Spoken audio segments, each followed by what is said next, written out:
you and I can give the speech.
Members of the Hobart and William Smith College's community, I am Matt Crow, Associate Professor of History.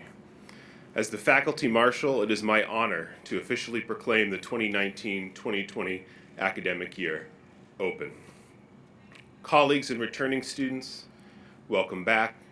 A special welcome to the classes of 2023.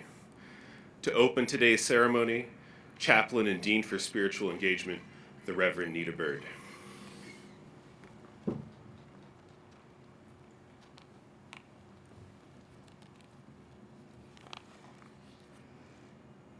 I greet you as the Dean of Spiritual Engagement and Chaplain of the colleges.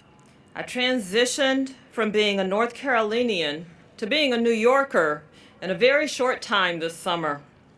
So as I gather here with you now, I want us to take a moment and reflect on what it means to be in this space at this time with this unique group of people.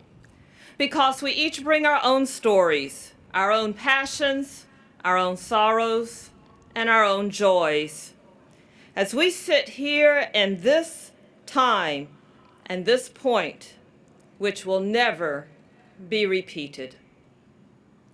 So take a moment and focus on this precious time right now.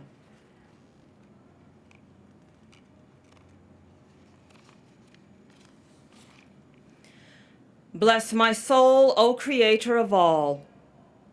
As my soul longs for new learning and new experiences in the days to come, what will I see when my eyes flutter open? Will I see that you have placed me in the midst of friends and colleagues? Will I see the sun drift into twilight as the first day of class comes to a close? Bless my soul, O Creator of all. As I listen to my breath in this fleeting moment, what will I hear in the moments to come? Will I be attentive to the wisdom and encouragement coming from Matt Lamanna, an alum of Hobart, who sat in this place as a student in years gone by? Bless my soul, O Creator of all. As I feel my heart beating with the gift of life that is never promised to last, will I be thankful for this gift? Will I cherish the opportunity for my life to be a place of peaceful existence in the universe? And so my soul cries, O joy, O life, O peace, O love. Bless my soul, O Creator of all.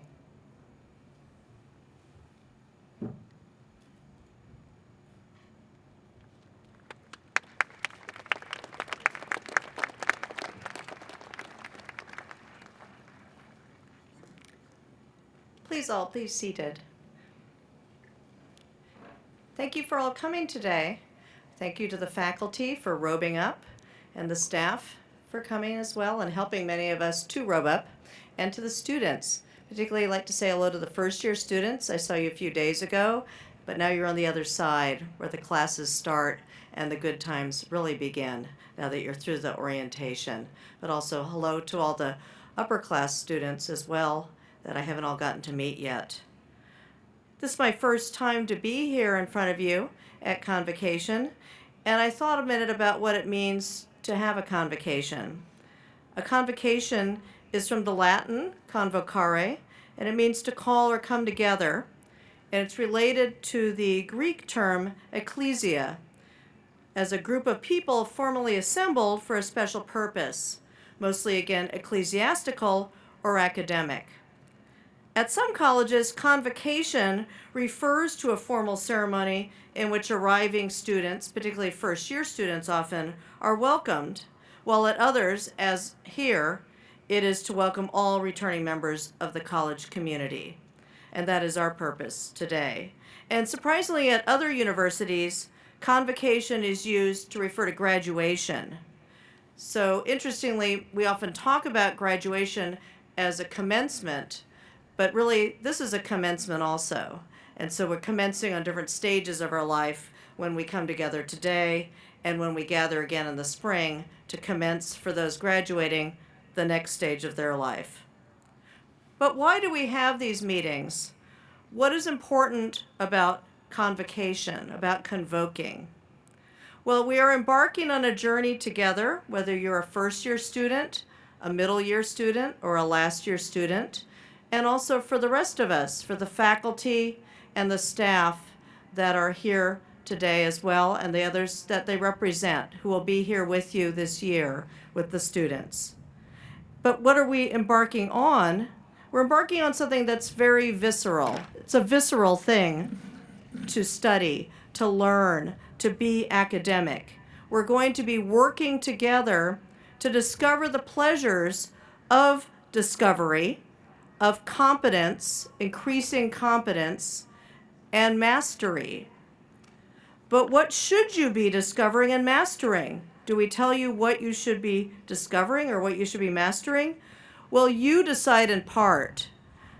But faculty and staff lead students, as well as leading each other, to look in particular areas that we think are particularly important to understanding the human condition, the world in which we live, and the challenges ahead.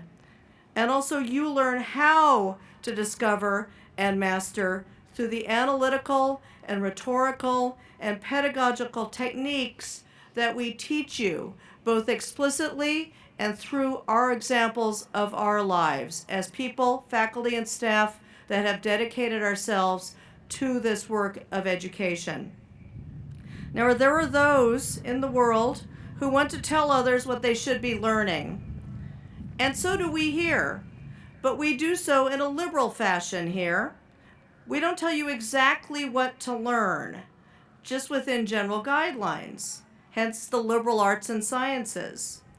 I'll speak more in the coming months, including at my inauguration, for those who want to come to that, about how we can make it to that meaning of what it means to have the liberal arts and sciences and how the meaning of those terms have changed and are still changing over time.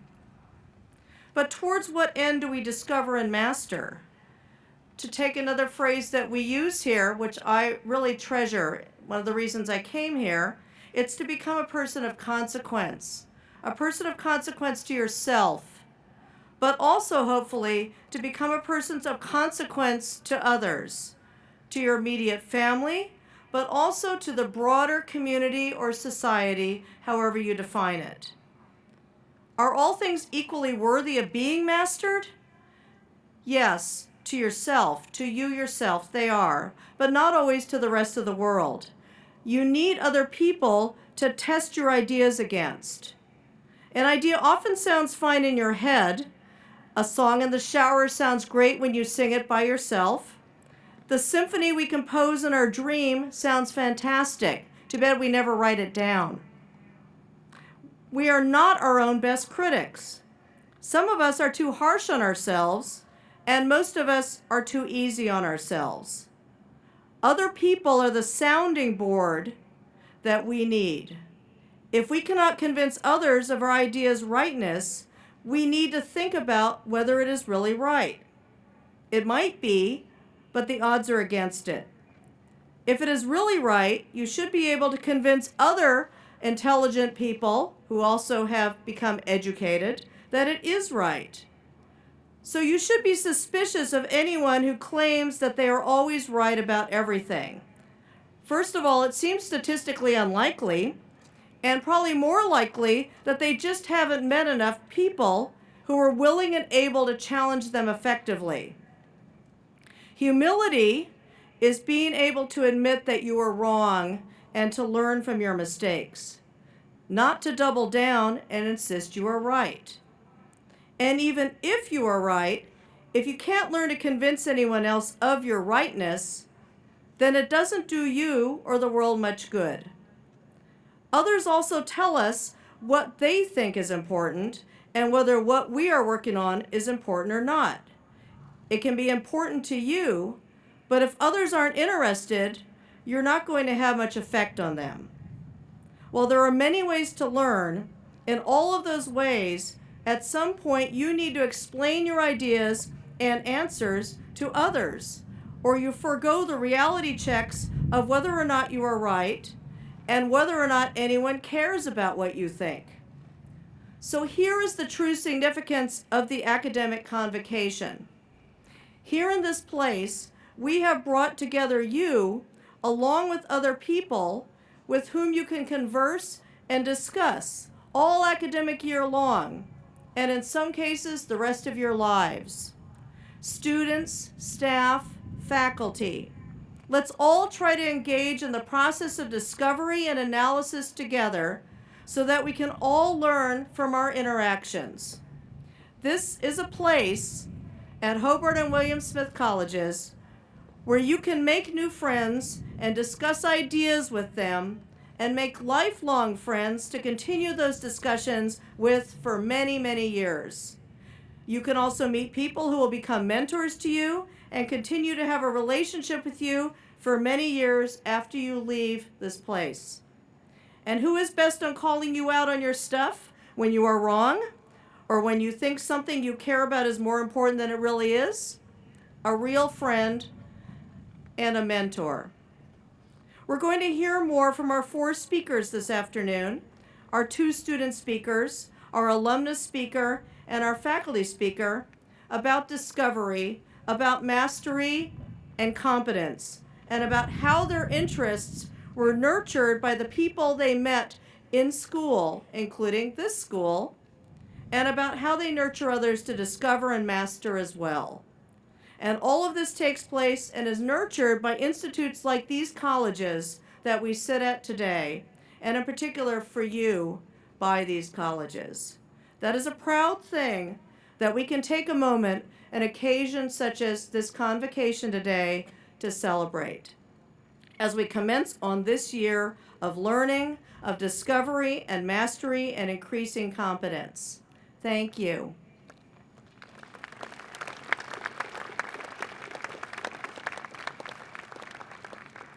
So with us today is an explorer whose passion, hard work, and willingness to take on formidable projects has led to some of the most important discoveries in recent memory in the field of paleontology. Matt Lamanna of the Hobart College class of 1997 is a remarkable scientist who has spent the past 20 years traveling the globe in search of answers to how dinosaurs and their environments evolved. He is one of the very few paleontologists in history to have found fossils of these animals on all 7 continents, and his research is regularly covered in major national and international publications. After graduating with high honors and a Bachelor's of Science in Geoscience and Biology from Hobart, Matt studied paleontology at the University of Pennsylvania, where he earned his doctoral degree. On an expedition to Egypt while pursuing his doctorate, he and his collaborators discovered a gigantic new species of sauropod, or long-necked plant-eating dinosaur, that was the first in a series of Matt's international excavations, yielding new insights into prehistoric life. Since then, he has named and discovered a number of dinosaurs as well as early birds. Now an associate curator of vertebrate paleontology at Carnegie Museum of Natural History in Pittsburgh, Matt also serves as the museum's principal dinosaur researcher and is the lead scientific advisor for the museum's Dinosaurs in Their Time exhibit. I am thrilled that Matt is here with us today to celebrate the beginning of an exciting new semester and help us kick off this year of exploration. Please join me in welcoming Matt Lamanna.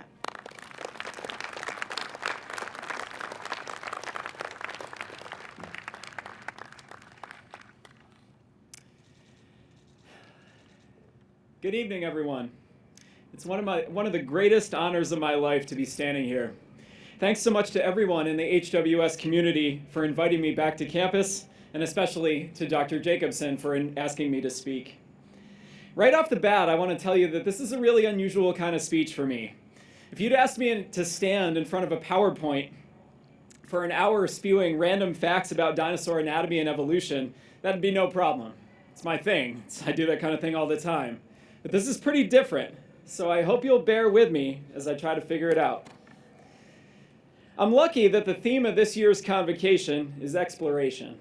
My career as a paleontologist has involved lots of that, exploring different parts of the world for fossils, discovering many new species along the way, exploring subtle details of shape in fossilized bones, exploring the biodiversity and evolutionary relationships of dinosaurs and what that might mean for what the world looked like in the distant past, exploring the ancient ecosystems of which dinosaurs were a part and how those ecosystems responded to environmental change. In short, trying to learn as much as possible about these amazing animals that inhabited our planet so long ago. All that's easy for me to talk about. but it's also a great theme for starting a new academic year. So you'll have to forgive me for trying to make a few points along those lines too. If you'll indulge me a little bit, let's step all the way back to when I was a small child. When it came to figuring out what I wanted to do with my life, I honestly didn't need to do much exploring at all.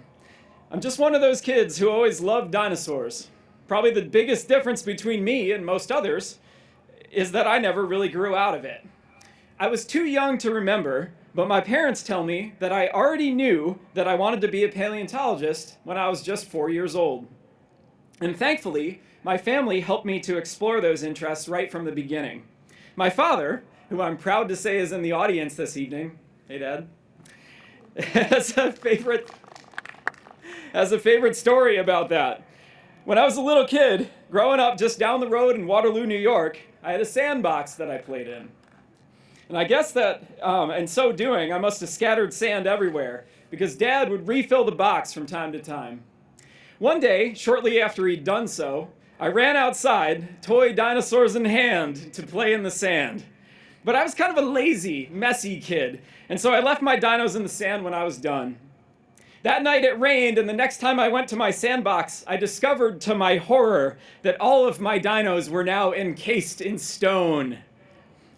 A mini extinction event.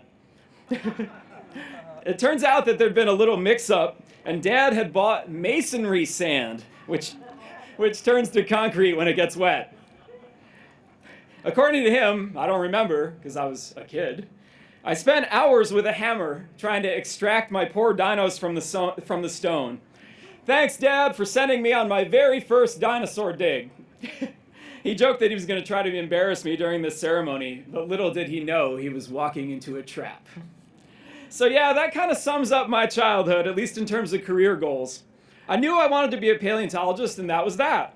But it typically takes a hell of a lot more than just a strong interest in something to turn it into a career. That was certainly true in my case. That was where Hobart and William Smith colleges came in. I visited campus when I was still deciding on schools, and to be totally honest, I was at first hesitant to come here. It was too close to home, or so I thought. But it didn't take long for the colleges to win me over. During my visit, I met 3 professors, Don Woodrow and Brooks McKinney in geoscience, and Jim Ryan in biology, and it very quickly became clear that they'd be the kinds of mentors that I needed. I guess that'd be my first piece of unsolicited advice to the HWS class of 2023. Explore what the academic community here has to offer. Here you'll find faculty and staff who will be much more than willing to help you reach your goals, especially if you can prove to them that you're as committed as they are. In my experience, and I went to a very different kind of school for my graduate degrees, so I like to think I say this with some authority, the types of professors that you'll find here at the colleges are a rare breed, the kind that care at least as much about teaching and mentorship as they do their research. Don, Jim, and Brooks were crucial for my academic development. When I was just a first year, Don introduced me to one of my childhood idols, University of Pennsylvania paleontologist Dr. Peter Dodson, who was visiting campus to do a guest lecture. Don arranged a face-to-face meeting between Peter and I. We hit it off, and 4 years later, I became Peter's grad student. Don also put me in touch with University of New Orleans paleontologist Craig Dursler, who was leading expeditions to dig up 66-million-year-old dinosaurs in eastern Wyoming.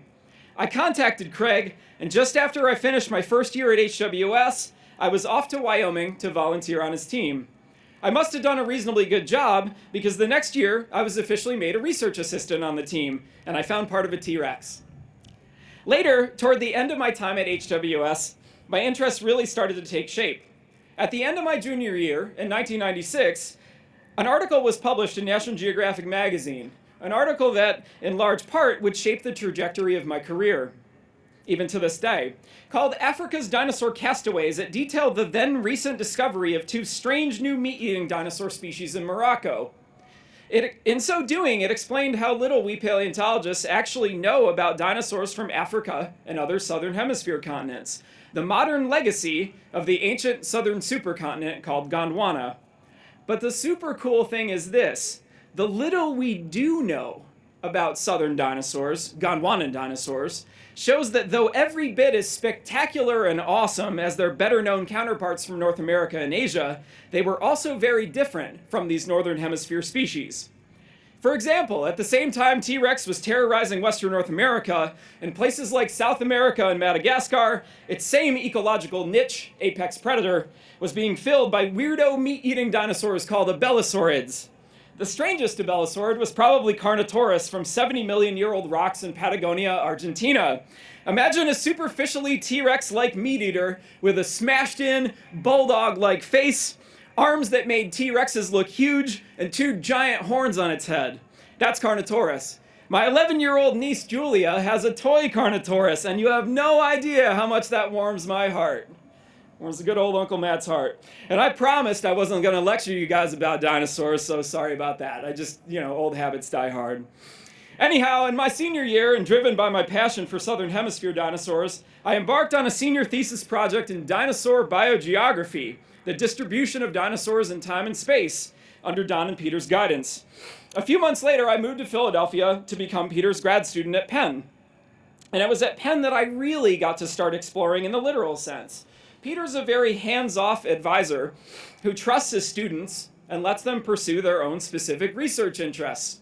So, in my second year of grad school, and thanks to Peter's support and the kindness of my Argentine collaborator Ruben Martinez and his team, I was off to Patagonia to explore for dinosaurs, the first of many successful trips that I'd ultimately take to that beautiful part of the world. A year later, my fellow grad students and I launched an expedition to the Sahara Desert of Egypt, to a place called the Bahariya Oasis. There, thanks to a combination of knowledge, preparedness, perseverance, and incredibly good luck, we found fossils of a new dinosaur species that we eventually named Paralititan stromeri in the journal Science, one of the most prestigious scientific journals in the world. At roughly 90 feet long and more than 40 tons in weight, Paralititan is one of the most massive dinosaurs ever discovered. Just the upper arm bone alone is almost as tall as me. I'm not that tall, but I mean, it's still big. A few years later, in 2004, I defended my doctoral dissertation and took a job as the dinosaur curator at Carnegie Museum of Natural History in Pittsburgh, overseeing one of the world's largest and most important dinosaur fossil collections. Since then, my work has taken me to every continent looking for fossils. In 2016, I led an expedition to Antarctica, the third time I'd gone fossil hunting on that frozen landmass. And just last year, I went diving in search of dinosaurs in the shallow sea off the Croatian coast. So yeah, I always knew what I wanted to do with my life, and thankfully I got to do it. I'm grateful for that, and I try to never take it for granted. But I also realize that not everybody knows how to turn pages. What they want to do right away. And that's again where HWS comes in. This is a place to explore your interests and really who you are and who you'd like to be. Maybe take a class in a subject you never thought that much about before, or do a semester abroad, or think of some other way to step outside your comfort zone. At this point, I should emphasize something else about exploration in paleontology, in college, and in life. It's not going to be rainbows and unicorns all the time. There are going to be challenges, sometimes really serious challenges, along the way. Things aren't always going to work out the way you want. But you got to try to bounce back and power through. That expedition to Egypt 19 long years ago cost a ton of money. We grad students had a film crew trailing us, following our every move. They'd spent loads of their own money to get there. For the first few weeks, people were getting food poisoning, sandstones were shutting us down every couple days, and worst of all, we weren't really finding anything.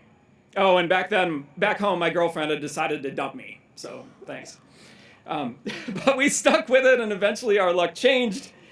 One day, towards the end of January in 2000, we were searching for dinosaurs in the Bahariya Oasis near a mountain called Jebel El Faga. I was collecting fossils at a site I'd discovered a day or two prior when my walkie-talkie crackled. It was one of my fellow students who was digging at a site about a half-mile away. He said something to the effect of, "You need to get over here right now." When I'd left him that morning, he and another buddy of ours were digging up what we thought were two parallel bones, maybe ribs, of what we thought was probably a small dinosaur. But what I saw when I got to those guys blew my mind. What we thought were ribs were actually two sides of the same bone, that gigantic humerus or upper arm bone of what we'd eventually name Paralititan stromeri. I knew right then and there that we'd discovered one of the largest land animals that had ever existed. It's cliched, but in paleontology and in life, sometimes things really are darkest right before the dawn. There's something else about exploration that I need to call attention to, something that you may have already noticed from hearing me tell these stories.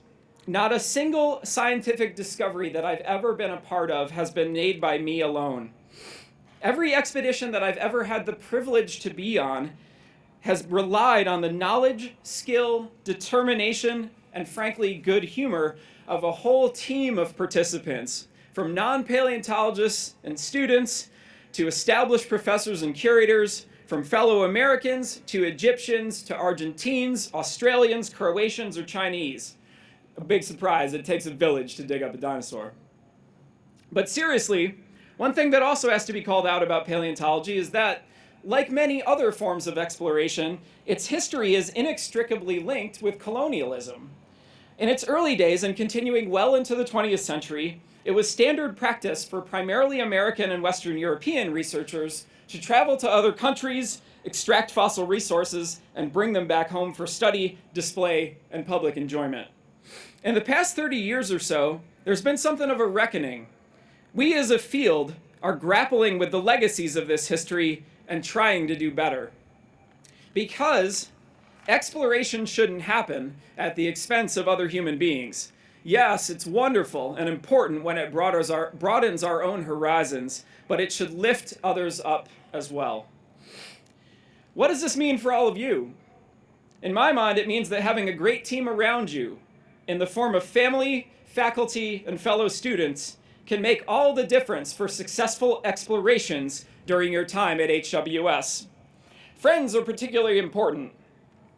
College is a time when you'll make some of the best friends of your entire life, people who may, in some ways, eventually come to know you better than you know yourself.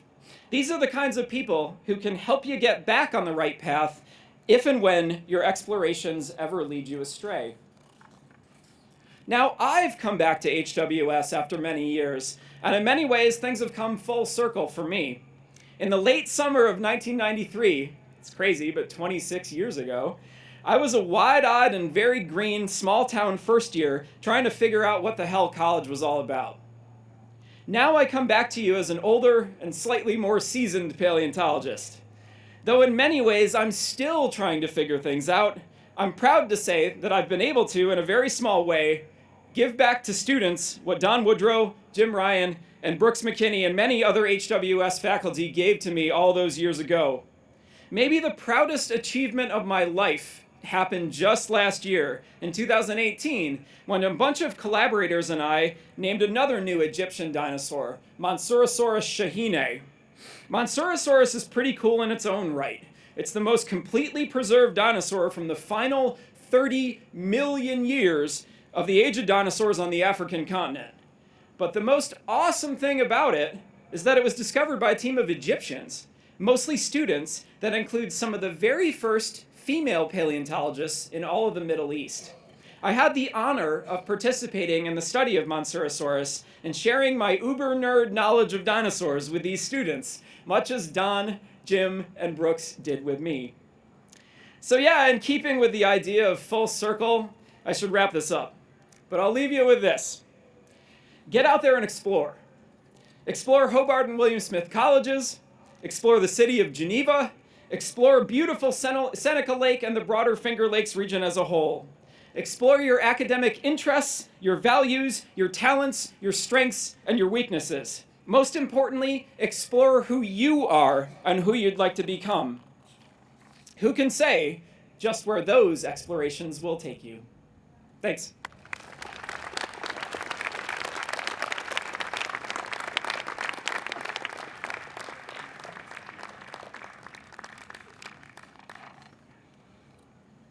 Thank you, Matt Lamanna, for those wondrous stories and those inspiring words. As the Dean of Hobart College, it gives me great pleasure to introduce the Hobart student speaker. Each spring semester, students elect one rising junior from each of the colleges to serve as a non-voting member of the Board of Trustees for one academic year. In their senior year, student trustees become voting members of the board. This year, that Hobart student is Edens Florzart. A philosophy major, Edens is part of the HWS Office of Admissions Staff and serves as president and director of education for Upsilon Pi, the Hobart charter of Alpha Phi Alpha fraternity. He's a philosophy teaching fellow at the Center for Teaching and Learning. He is a forward on the Hobart basketball team, where he has been recognized for his athleticism and academic excellence. A two-time recipient of the Kent Butler Memorial Award, which honors a player for significant improvement, untiring perseverance, and the will to win. Edens was named to the Liberty League Basketball All-Academic Team and the National Association of Basketball Coaches Honors Court last season, and he is a very magnetic person. Edens Florzart.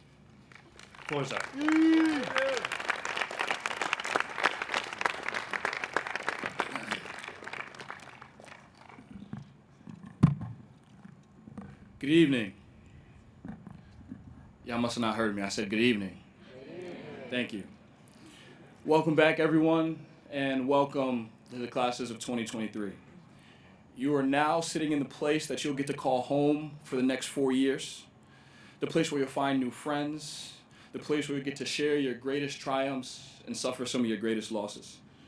You have 4 years, and although it may not feel like it now, it will go by fast. You are currently receiving a top-tier education at a time where people are questioning the value of the liberal arts. You are now part of an enterprise that has the ability to change lives far beyond what you are capable of seeing. But more than being a part of this enterprise, you own it. We wouldn't be here without you. This wouldn't be here without you. So own your own experience. Craft the place that you see yourself in, and don't be afraid to go against the grain and challenge institutions. Because innovation doesn't come from people doing the same things. It comes when you decide to do something unconventional. So this education is your vehicle, and you have a duty to get all the mileage out of it that you can. You have a responsibility first and foremost to yourself. Invest in yourself so that you can invest in others. You are here to become a more dynamic, well-rounded, and learned individual. Take courses that you otherwise wouldn't take. I mean, that's how I became a philosophy major. Speak with people with whom you cannot identify, and understand people who are situated differently than you are. Acknowledge and celebrate each other's differences, and find unity in the fact that you are here together to learn and grow yourselves. Make this place the most accepting, caring, and revolutionary place you've ever been in. And if there's nothing else that you remember from any of this, please remember this thing that I got from my dear mentor, Marcus Robinson, and that's pie. Not apple pie, not pecan pie, not sweet potato pie, but pie. P-I-E. Where the P is for performance. You must meet and exceed any and all expectations set before you, because without this, there's no forward mobility. And the I is for image. You need to continually rebrand yourself and rewrite your narrative, because the way people view you will shape what opportunities come your way and which opportunities pass you by. And the E is for exposure. Because no matter how good you are and how good you look doing it, if nobody sees you, it ain't gonna mean a thing. So you need to surround yourself with people that are gonna take a vested interest in your growth and development and see you through to the end. And again, that'll come only after you have put in the work of building genuine relationships with the people around you. And luckily for you guys here at HWS, that's not too hard to do. So remember pie. Thank you.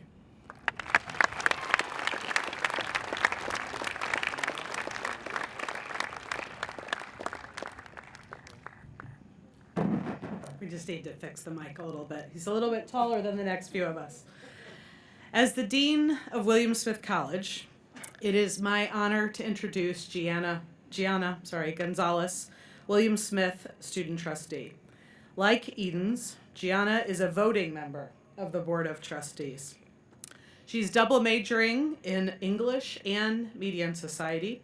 She's a senior RA, serves as a co-social media coordinator, and I have to understand later from her what exactly that is, but it sounds great, and a writer for both the Herald newspaper and the Seneca Scene podcast. She works at the Office of Student Activities and previously served as an orientation mentor. She has also performed on the stage of the Smith Opera House in Koshari. Gianna also studied abroad in Germany last year through the Blocker Fellowship, during which she developed her language skills by writing poetry in German and creating a collaborative multimedia accompaniment to her work on Instagram. And importantly, just before we walked in here today, she gave some key restaurant tips to Matt, our Convocation speaker, about the best places to eat in Berlin, Germany. So he's all set now for his trip in a couple of weeks. Please join me in welcoming Gianna Gonzalez.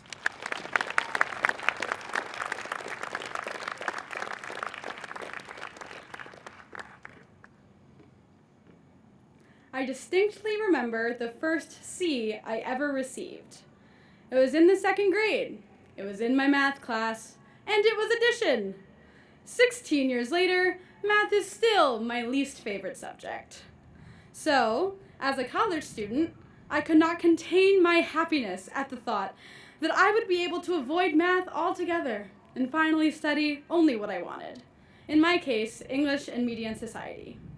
Unfortunately, in my first year, I was faced with a harsh reality when I found out that while this class would not need to be a traditional math class like the ones I knew in high school, I would still have to complete math in a different way.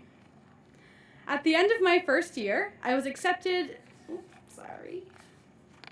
I opted to take 2 classes to fulfill this goal, one of which led me down a completely different path than I anticipated, allowing me to embark on an exploration of Geneva, myself, and the HWS community. The class was Education 115, Linguistics with Professor Audrey Robertson. Learning about words and how they change and form society was interesting. But what was even more interesting at the time was watching Professor Robertson engage different types of students and how her tactics varied based on the content. I quickly moved from being inspired by her teaching to being inspired to become a teacher. At the end of my first year, I was accepted into the education program and thought, phew, I have my life figured out. I went to the 7:30 a.m. seminars with some of the most passionate professors and excellent teachers on this campus, went into local public schools to explore my future teaching style, and met many other students and faculty with whom I now have lifelong connections.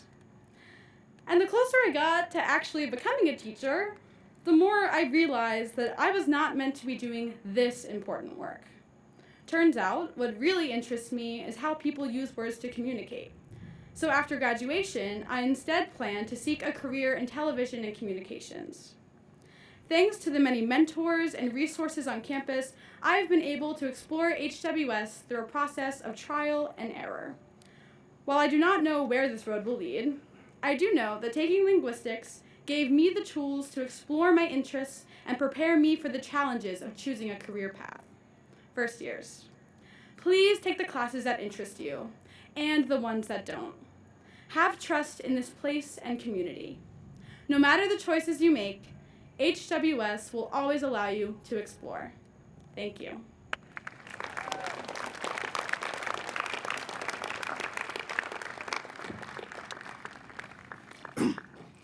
Good afternoon and welcome.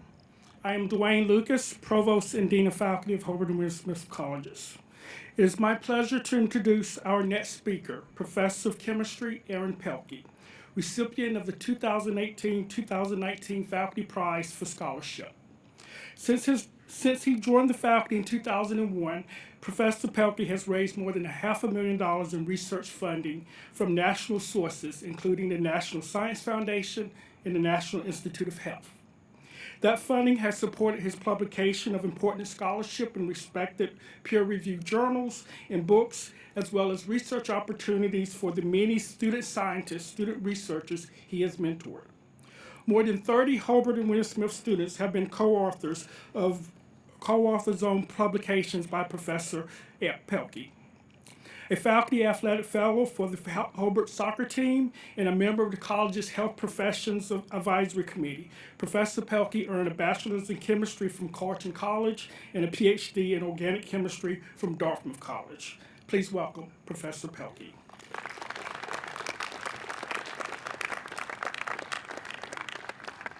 Hello. Yep. Hello. It's me. You know what that means, though? It means this is almost over. How do you guys feel about that? Do you feel pretty good about it? So, thanks, Duane, for the lovely introduction. I really wish you guys were closer. Do you guys wish that, too? Like, you guys are so far away. I like to make comments on my surroundings. So, I have one question. Here it comes. So listen carefully. Have you ever panned for gold?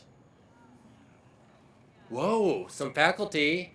Any students? Like, you gotta really raise your hand. Oh my gosh, that's like 20. Okay, I'm gonna have to change my speech now because I was expecting no one. So, okay, so I'm recalculating.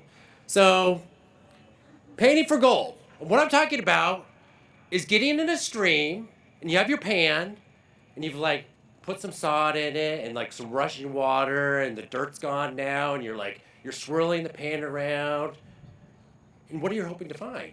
After swirling and the water's going and there's some pebbles left. And if there's gold in that pan, how do you feel? Now, I know you really have to like get into it. You're panning for gold, like you have to put yourself. You've hiked up like to 7,000 feet.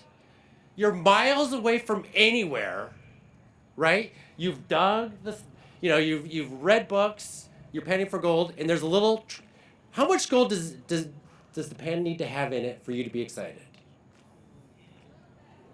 Anything, right? Anything. Are you telling me you're panning for gold? You've done all this exploration. You've flown to Montana. You're up at like 8,000 feet. You have your grizzly bear spray. Because there's grizzly bears. I saw 2 cubs when I went, which is super scary. So you're panning for gold, and if you find gold, it's exhilarating, right? So it turned out I went panning for gold just a couple weeks ago. I have a very adventurous brother. He sent me a text. We don't actually talk I don't think we've ever talked on the phone, but he sent me a text. It just said, "Do you want to go looking for treasure in Montana?" You know what my answer was? Heck yes, I do. When someone asks you something and you have a little bit of excitement about it, that should be your response. Jump on it. So certainly enough, I don't think I'd seen him in like a year. I showed up at the Bozeman Airport. This is right outside of Yellowstone. And sure enough, he picked me up. It was great. So I'm panning for gold with my brother, right? We have our bear spray. One of us is on bear spray alert, right? And it turned out a couple days prior, the lovely Kathy Williams asked me to give this speech, right? So I'm panning for gold, and I'm thinking about, like, what am I going to talk about? I knew I wanted to talk about research. But the thing that sort of struck me is the panning for gold, the excitement of trying to find gold, really reminded me of doing research, organic chemistry research. It's like panning for gold.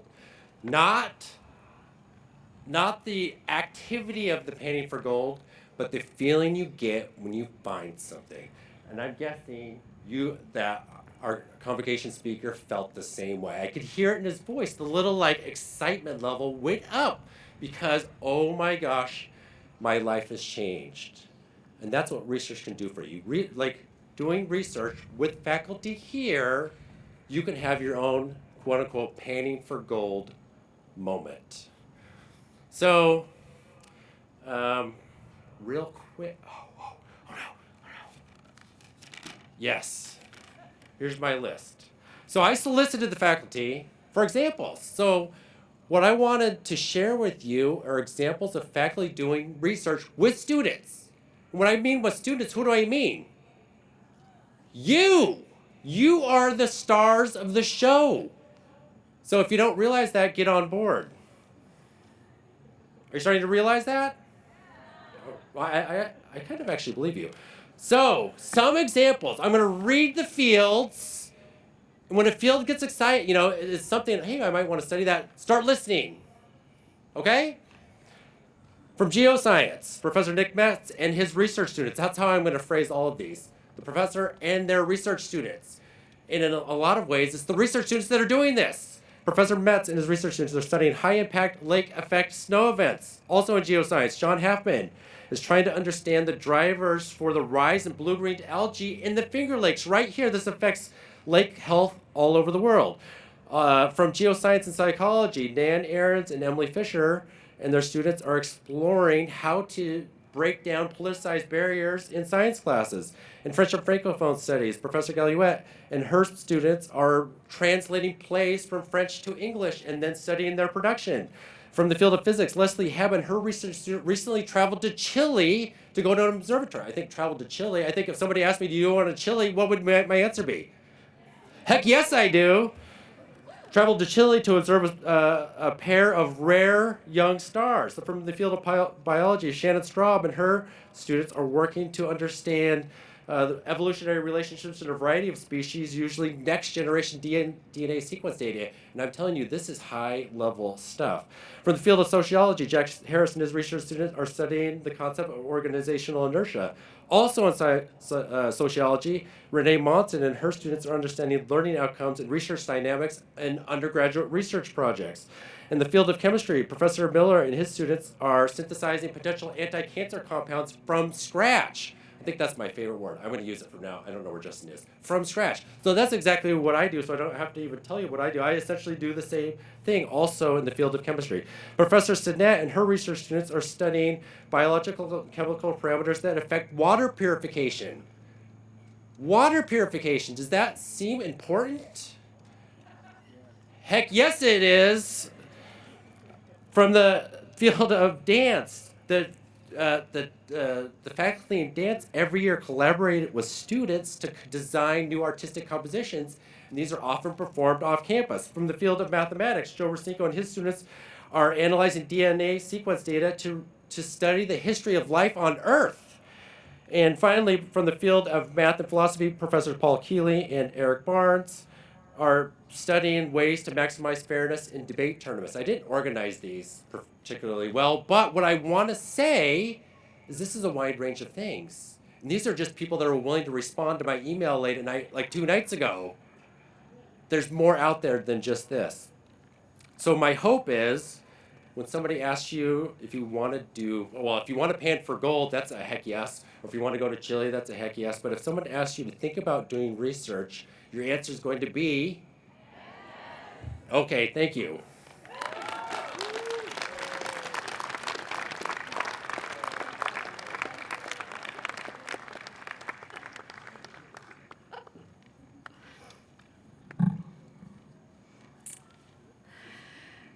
In A Prayer for Questions, rabbinical student Devin Spire wrote, "My questions lead me in and beyond myself.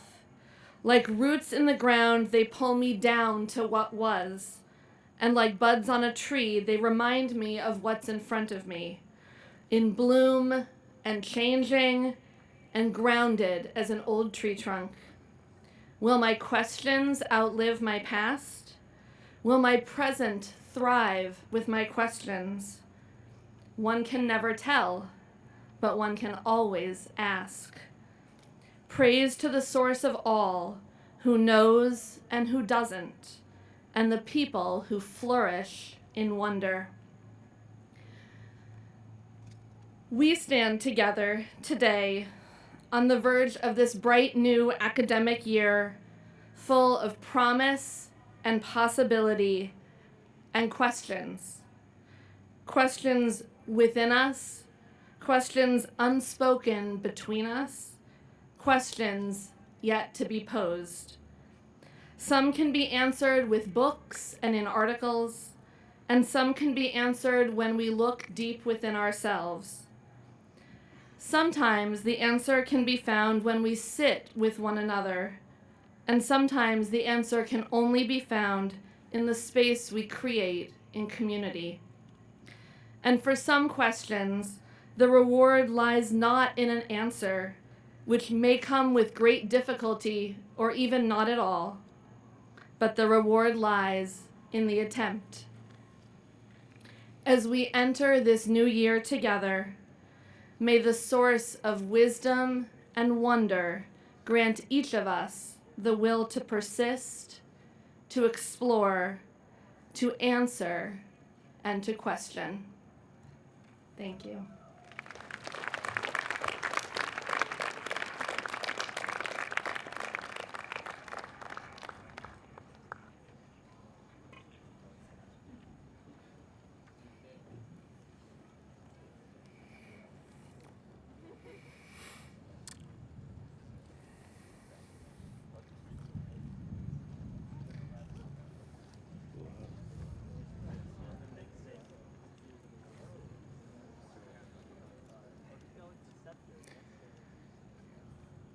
This now concludes Convocation and begins the 2019-2020 academic year.